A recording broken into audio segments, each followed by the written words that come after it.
Today, we're walking up the Harry Ell track, a short walking track in the south of Christchurch. The track runs alongside Dyers Pass Road, up the side of the Porthills to where Dyers Pass crosses the crater rim. It's a popular short walk, and on the weekends it's full of joggers, families and dogs. It's about 40 minutes one way, depending on how much your kids complain, but there's an ice cream at the top. The Harry Ell walkway is popular with weekend walkers, but who was Harry Ell, and why does he have a walking track named after him?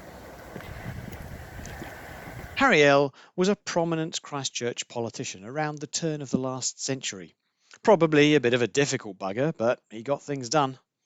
He first stood for Parliament in 1896 as a prohibitionist, but the editors of the press could see past that.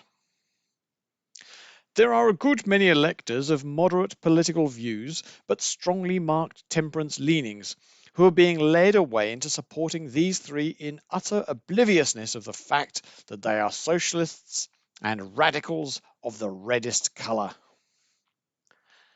Despite the objections of the press, he was elected in 1899 and was an MP for 20 years. In that time, he was involved in the introduction of old age pensions and dental care in primary schools. More relevant to today's story, he was concerned about diminishing native bush and access to traditional walking tracks. He helped get the Scenery Preservation Act of 1903 passed. It's his work towards the preservation of the Porthills that he's best remembered for today. He envisaged a series of reserves in the Porthills, a summit road connecting them that would allow walkers to get from the hills above Christchurch to Akaroa, and a series of 20 or so rest houses along the way. The Harry Ell track begins just above Craycroft Reserve. Craycroft was one of the areas that Ell persuaded local landowners to sell to the city. Enter via the HGL Memorial Gates, opened to mark the 50th anniversary of Ell's death. The reserve used to be part of the original Kashmir Farm established by Sir John Craycroft Wilson in 1854. Today, it's a grassed area with walking paths through it. There's a viewing table with a view of some bushes. On a sunny day, and when the gardening's been done, you can see out over the city and to the Southern Alps. Further in, there's another viewing area that actually has a view. Of the 20 or so rest houses that Ell had planned, 4 were eventually built. The last to be completed, but the first on our walk, was the sign of the Takahi. It was started in 1918, but not finished until 1946, although the first part opened in 1920 as a tram terminus. Basically a bus stop that got out of control, today it's a Category 1 listed historic place, an example of neo-Gothic romanticism.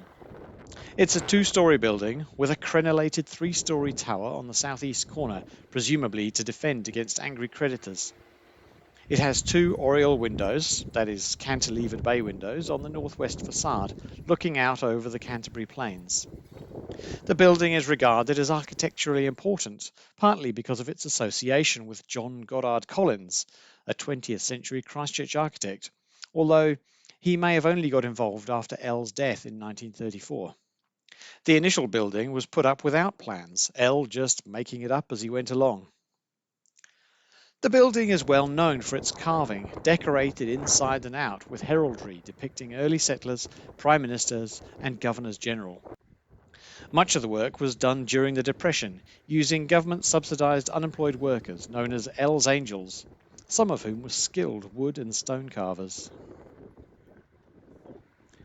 The track starts off in bush that's a mixture of native and exotic species. By Ell's time, most of the native bush had been cleared for farming, and he was keen to preserve what was left. The tree cover on the track has some native plants, but is well mixed with introduced species.